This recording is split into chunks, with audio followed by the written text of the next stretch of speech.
Hello, this is Eileen, the environmental educator, and in this video, we're going to talk about Dane Wigington. He was on the Band News Network. They were talking about all the geoengineering, and into it came about our ozone layer. And our ozone layer is essential for life on Earth. This right here is EPA.gov, Basic Ozone Layer Science. The Earth's ozone layer protects all life from the sun's harmful radiation, but human activities have damaged the shield. Less ozone layer protection from ultraviolet light will, over time, damage crops and lead to higher skin cancer and cataract rates. And if we don't have an ozone layer, it will also wipe us out. So right now, we're going to listen to Dane.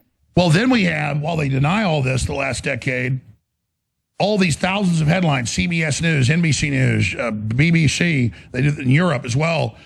Oh, there's a project to spray sunscreen to stop global warming and to dim the Earth, and Bill Gates is involved. So they admit there's a project, and then you've got the former CIA director admitting there's a project in testing, but we don't want to, quote, scare the public, so we can't really talk about it.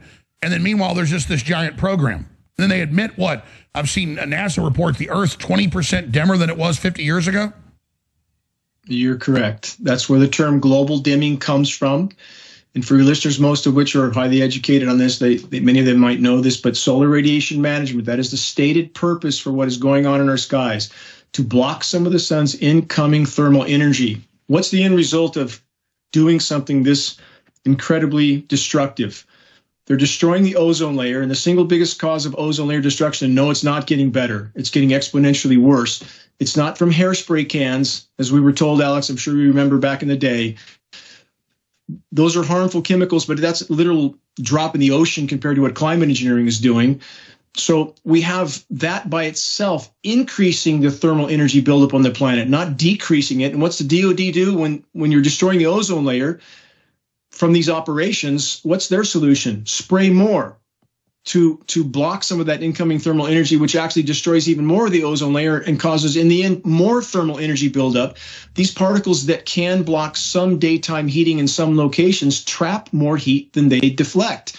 That, in the end, again, builds up more thermal energy on the surface of the planet, completely disrupting the hydrological cycle. And I don't want to make it sound like that everything going on is just some project gone awry.